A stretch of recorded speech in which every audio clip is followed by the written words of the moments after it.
Hello out there in the world of literacy and learning. My name is Elizabeth Lacy. I am a lifelong lover of reading and writing. I have taught reading and writing for many years, and now I am a teacher and literacy coach.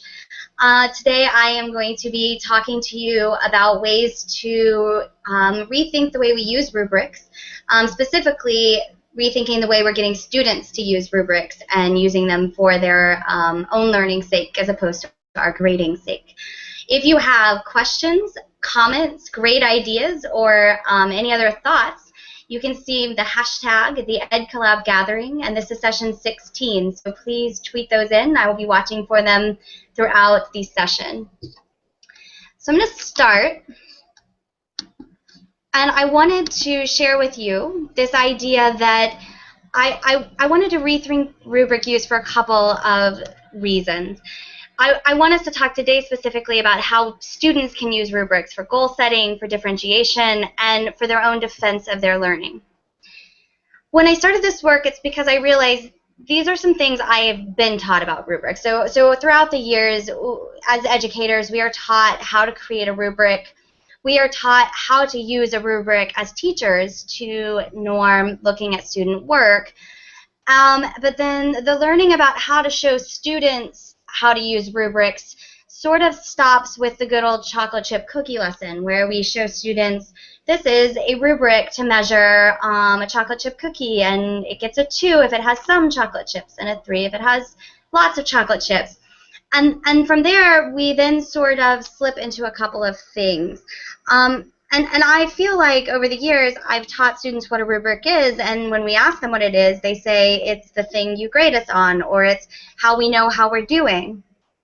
So I wanted to know more about how do I get students to not only understand a rubric, which I do feel like we do some of in the world. I don't want them just to understand it, though.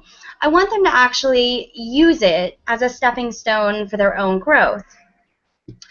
The problems that I saw, so there's 2 typical rubric moves that myself and many of my colleagues over the years have done.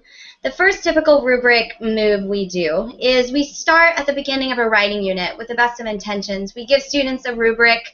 If we're really good, we have students look at a mentor text alongside the rubric, and we have them talk about the qualities. Then unfortunately from there, if you're me, what you did in the past was then you would have the students put the rubric in their writing folder, where it would sit most of the time until near the end of the writing unit. Of course, at the end of each writing unit, I started to wonder why didn't they use their rubric more to improve their draft? If they knew how I was using it to grade them, why weren't they using it to improve their work? The other typical rubric move I feel like I did a lot was I would give students the whole rubric near the end of the revision. So I would hold on to it, and then near the end, I would give them their rubric. I would ask them to grade themselves on the rubric as part of their reflection for student learning. The students would score themselves on the rubric and then turn it in. And in this situation, the rubric became sort of a finite judgment. So this is where I am, instead of a tool for growth and a way to get somewhere else that they wanted to be. So once again, I was left wondering, why didn't they better use their rubric to evaluate themselves, and why weren't they using it to improve what they were trying to do? So I said, let's try something new. And so my goal became to start looking at rubrics in smaller chunks along the way. And I said, let's take it one row, one small section at a time, and let's use it throughout the process. So what I'm going to show you is I'm going to show you a little bit about what that looks like in terms of what the actual rubric looks like. And then I want to show you how I would actually model students using this with their work. So you're going to bear with me for 1 second as I screen share. I have to shift documents. We haven't quite figured out how to shift smoothly from one thing to another. So I'm going to first show you, for the examples of this demonstration, I'm going to show you the whole rubric first. So this is what my typical rubric move was. So in this case, you're seeing a 6th grade personal narrative rubric. And as you can see, there are a whole lot of words and categories and things on this page. and especially for some of our more developing writers and for English language learners and for students with speech and language issues, it's no wonder that they didn't use all of this to actually help move their work forward. So we said, let's try something different. And so instead, we switched to using a document that looked a little bit more like this. Now, in this case, what you're looking at is just one isolated row of the rubric. So in this particular day and in this particular lesson, I wanted to show students how to look at the beginnings of their stories. And I know we say that a lot as writing teachers. I'm going to show you to look at the beginning of your story, but I wanted specifically for them to look at the beginning of their story in comparison to how they were going to be evaluated on the beginning of their story, because I wanted them to critique it for themselves. I wanted them to think, is my story meeting the criteria? Is my story in line with what, story writers across 6th grades are doing? So I started planning this and teaching this in a couple of ways. So again, bear with me one more time. I'm going to switch to a document camera, and I'm going to show you what this actually looks like to plan and teach this out with students.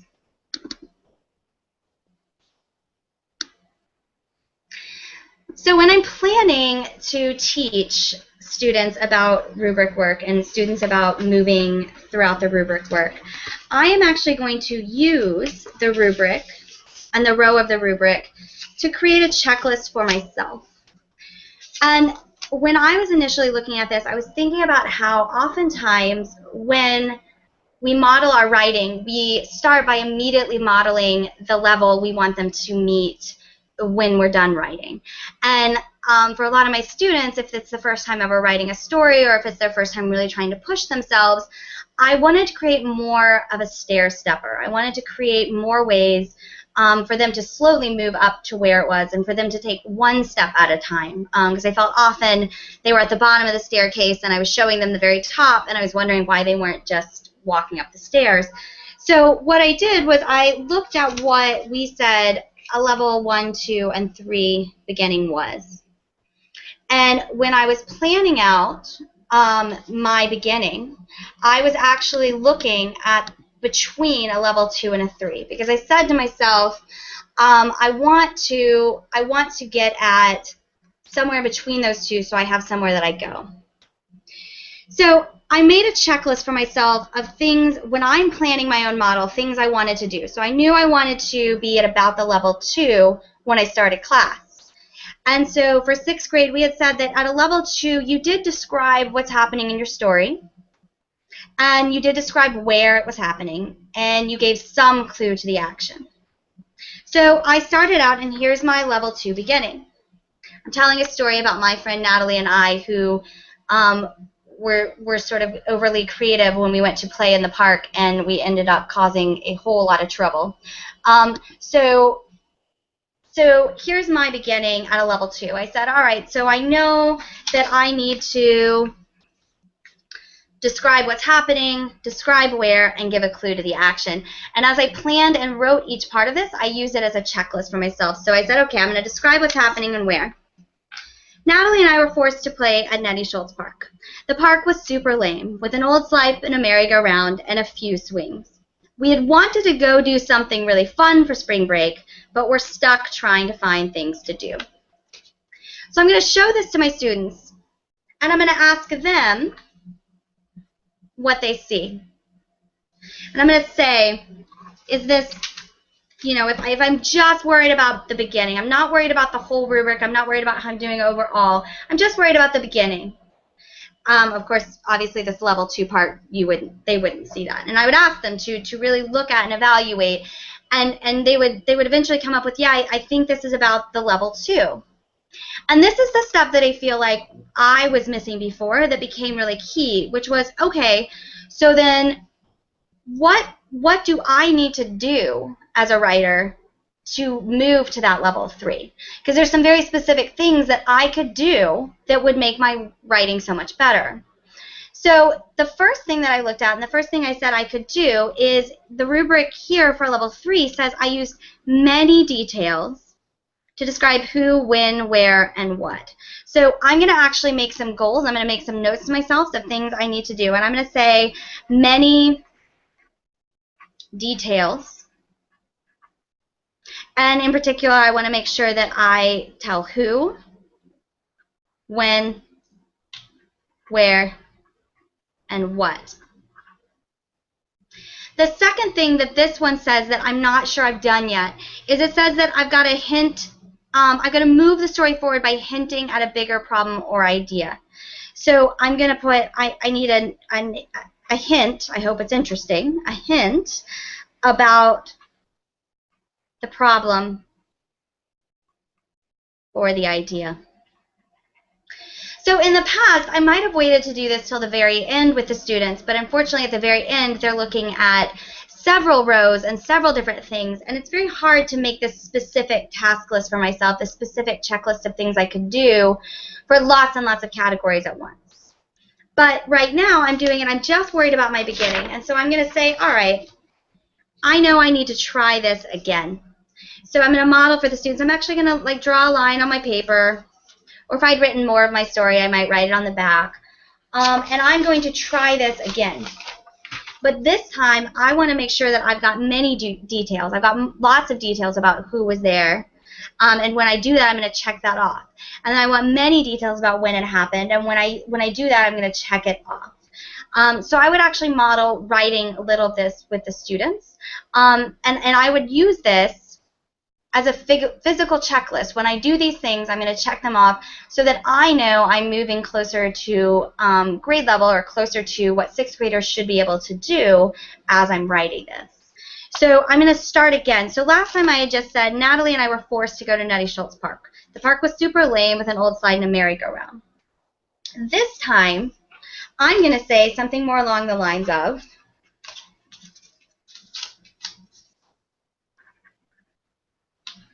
when we were younger,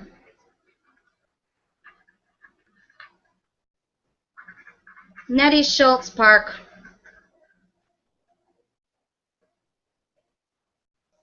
seemed okay. But my best friend, so already I'm paying more attention to the who. I want to be more specific. My best friend, Natalie, and I were growing older.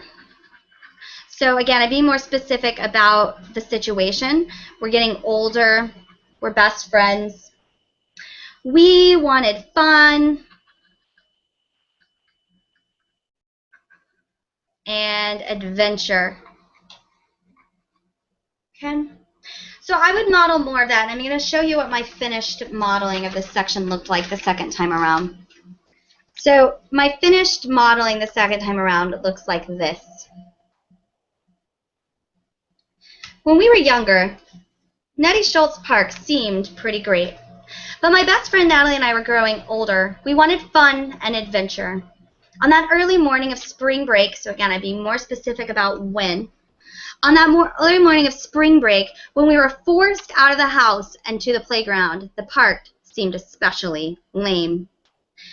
The slide was shiny in some spots but dull in others, with a few small dents in the surface. The merry-go-round was slightly tilted towards the dirt in the ground, with hints of rust on the bars. Even the grass was crunchy and brown. Natalie flopped her skinny butt down on the ground, so being again more specific with my who, Natalie flopped her skinny butt down on the ground and stared around as if she was a kitten about to claw the couch.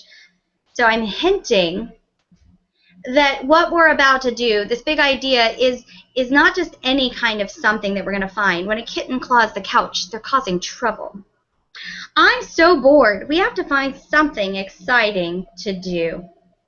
So now I'm going to go back to these goals that I set, to this checklist that I used. And I'm going to say, well, yeah, I think I talked more about the who because I explained that she was my best friend, and I described the fact that she was skinny. And I'm going to get into more details throughout. This is just the beginning.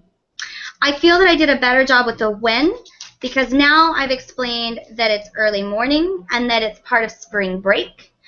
So I'm going to go ahead and check off the when. I think I did a much better job with the where. I've explained that this is a super lame, not fun park because I've got the slide descriptions, I've got the merry-go-round, I've got the dirt, I've got the crunchy brown grass.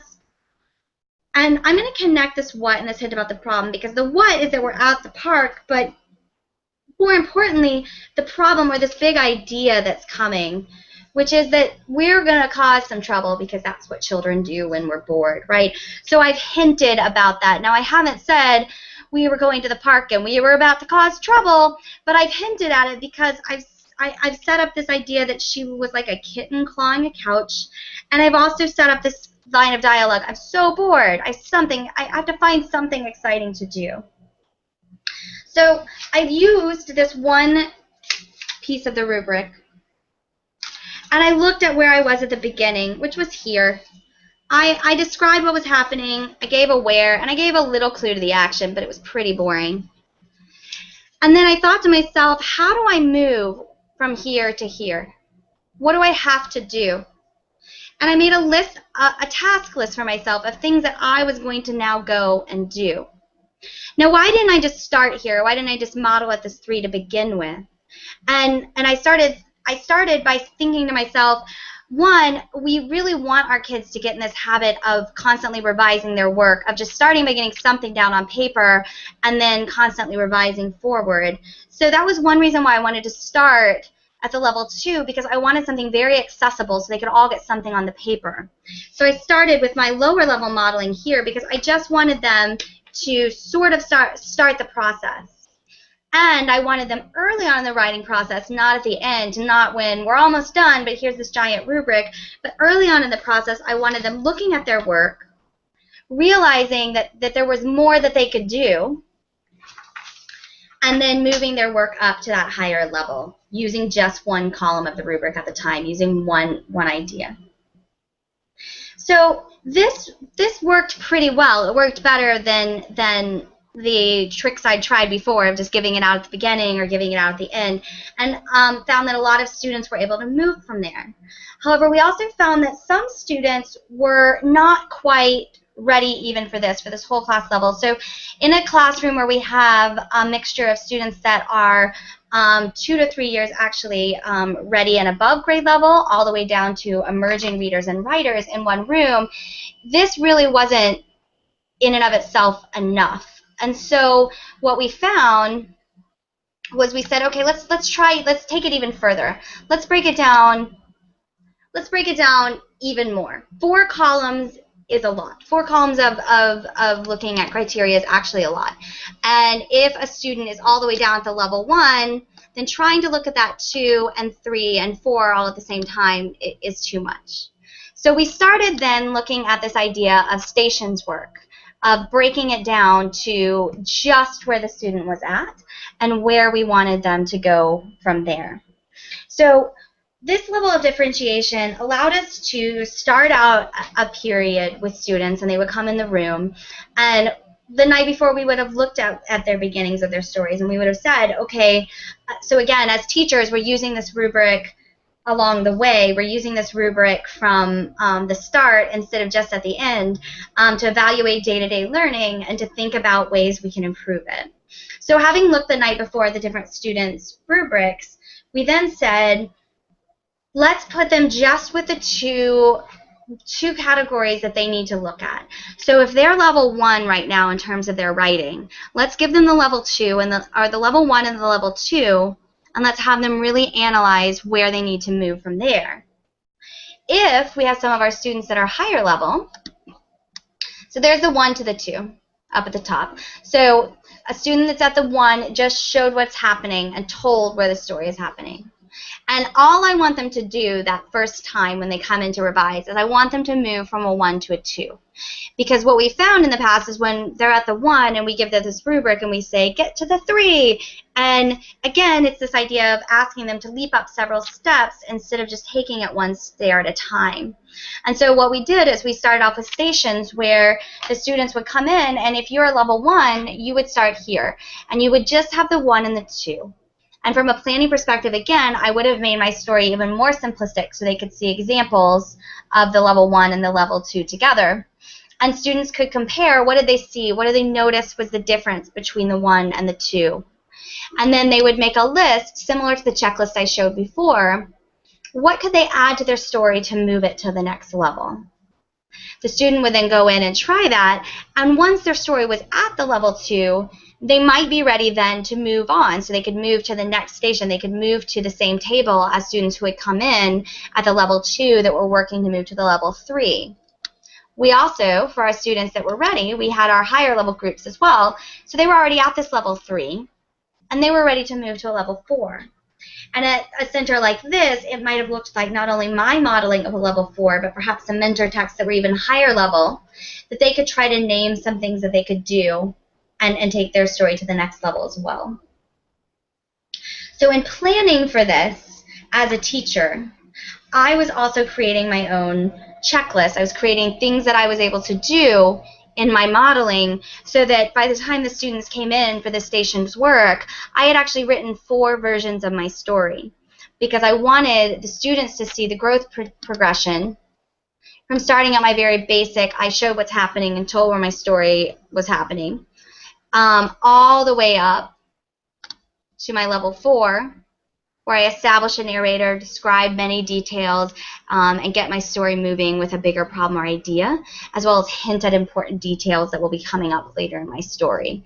So throughout that period, some students might stay the whole time at one station. They might stay here from the 1 to a 2, just working on moving from there. Some students might have moved from a 1 to a 2 and then also gone to the station and moving from a 2 to a 3 in the same class period. And their papers actually grew a lot further in one class period because, again, they were taking sort of concrete, actionable, but very small steps at one time instead of trying to make big leaps all at the same time.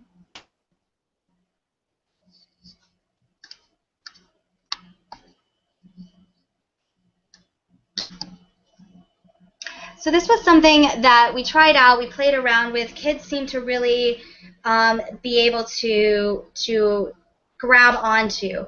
And what we found, especially for students who might have speech issues, speech and language processing things, by looking at a smaller group of criteria at a time, they were able to really say, oh, okay, I can do that. I can do that one small thing that you're asking of me. So this is what we did. We took it a row at a time. We tried it throughout the process. We then broke it down even further for some of our classes to put them into groups. And so we said, let's not even focus on one row. We said, let's focus on just 2 boxes within that row. And what was interesting is as we started doing this, we found that we were designing this to help the students, but it was helping us as the teachers as well, which is always a wonderful accident when this happens. Because what we found was that by isolating one row of the rubric ourselves as teachers, we began to ask better questions of ourselves. So we would ask such questions as, oh, is this lesson actually targeted towards a rigorous enough standard?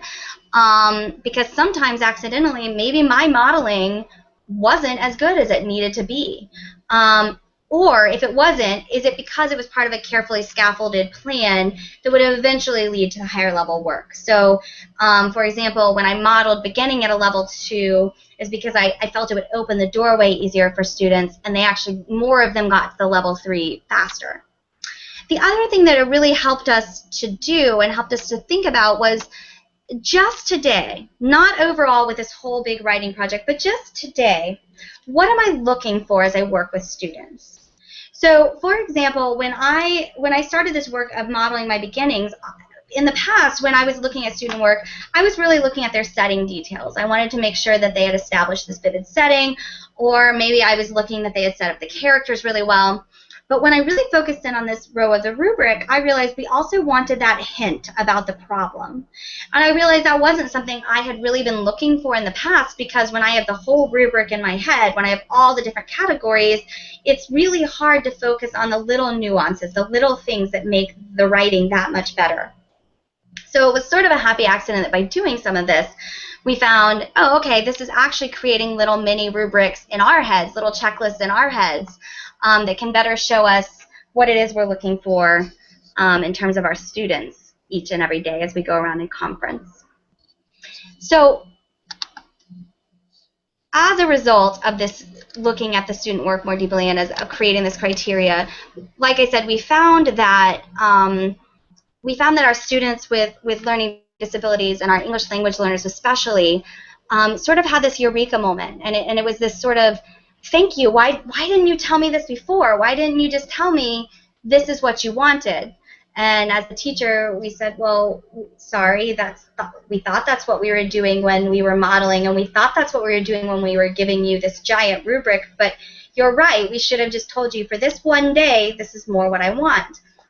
So it's resulted, we've started looking at it, again, this idea of developing more of the mini rubrics and the little checklists along the way to our boards looking more like this, so that each day we've got a definition of what it is that we want, what it is that will show us that we know you've got it, what it is that's going to show us that you've successfully done what we've asked for today.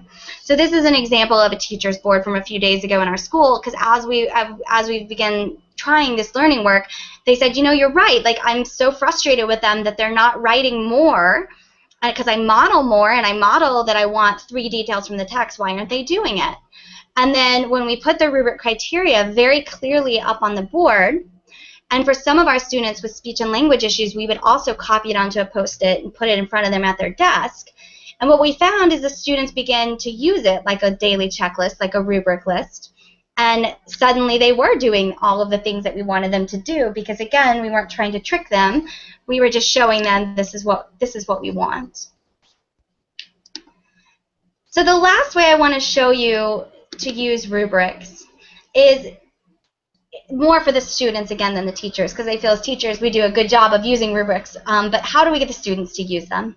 So the last big idea that we started playing around with is having the students use their rubrics to defend their own learning. For those of you that are in Common Core heavily focused schools, this actually, I believe, ties into the reading standards and close reading, as students have to make a claim, in this case that their work is grade level, and then they have to support that claim with the evidence from their own writing. So they're actually now using the analysis of their own writing to defend their learning. So I'm going to show you what that would look like.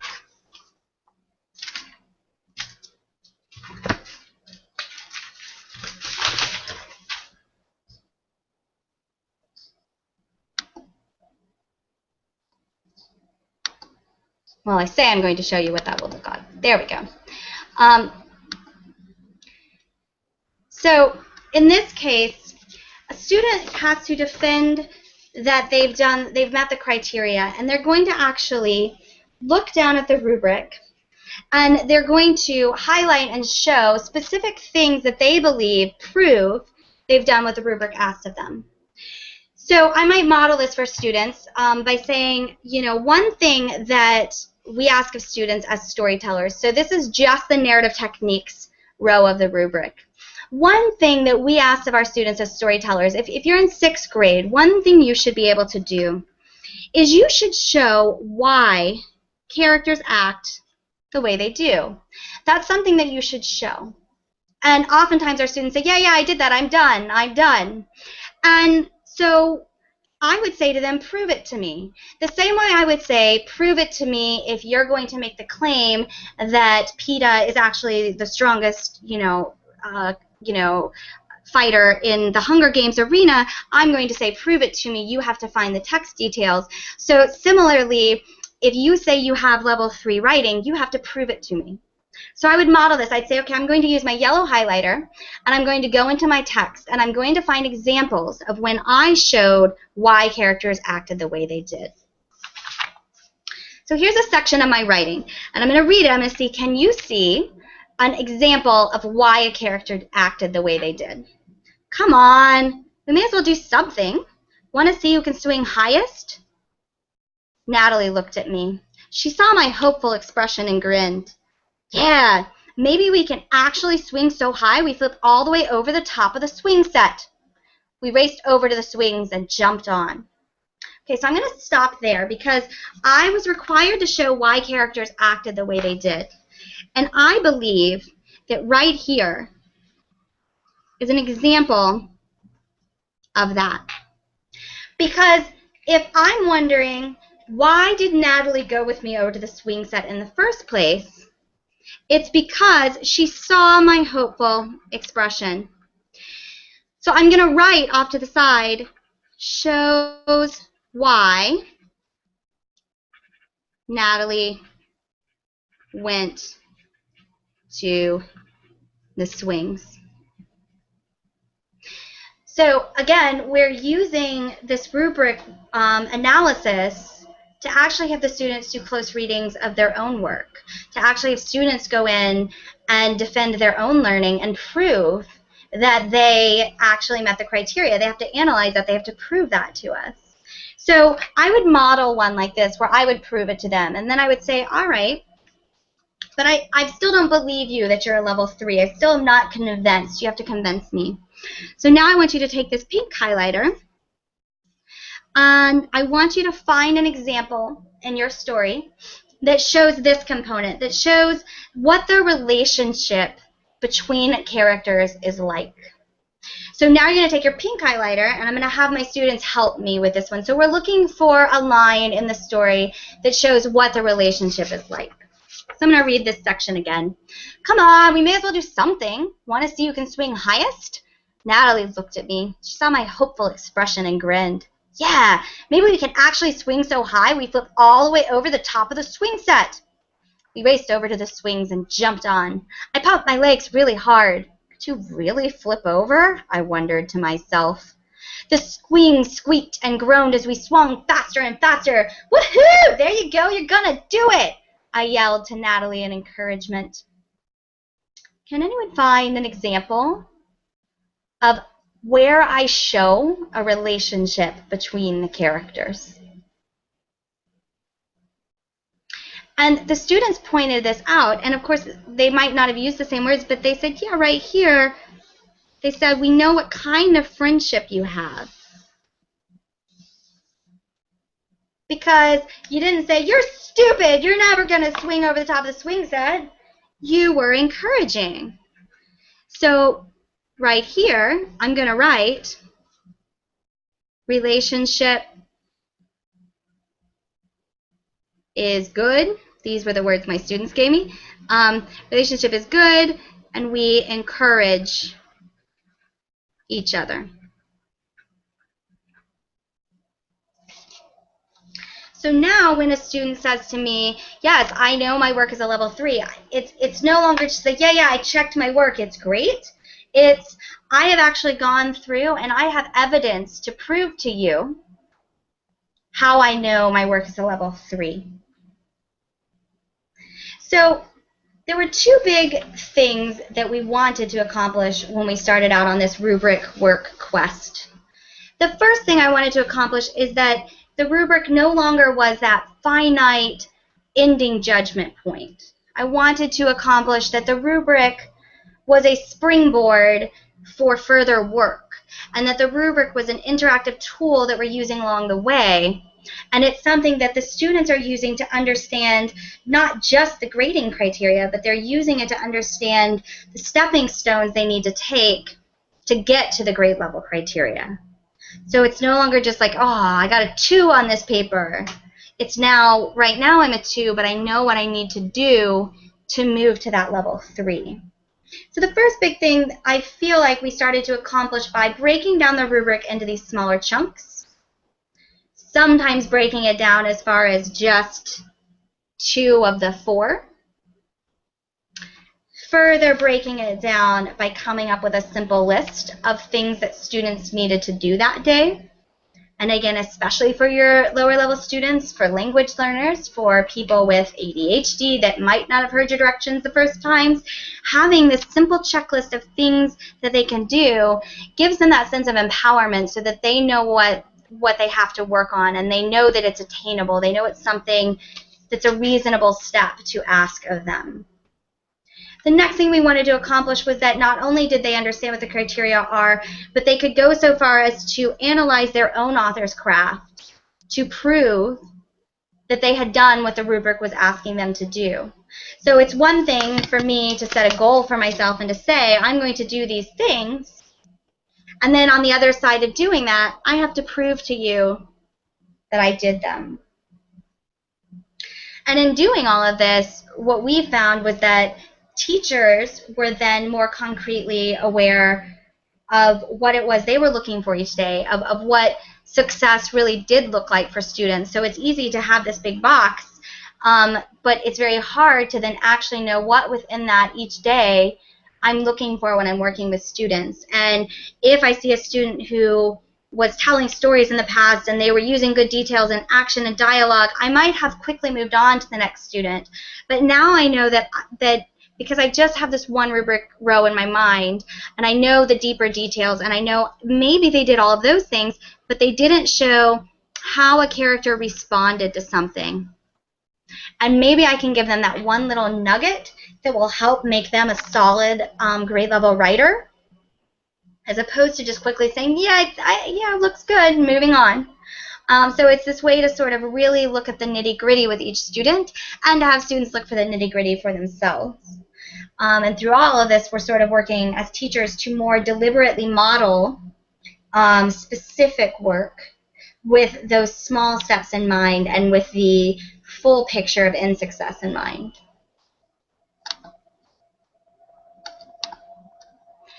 So that sort of brings me to the end. I would love to hear from other people along this. This is work that I haven't begun embarking on, but on my quest for total student empowerment down the road, I do believe that using rubrics this way is a big part of it. It is a key, because I do believe that by having students analyze and set goals for themselves along the way, and by having students really go in and, again, looking at their own writing as readers and analyzing to defend it against claims and criteria, that we can get them to think of themselves more as empowered writers that know what they need to work on, know what they need to do.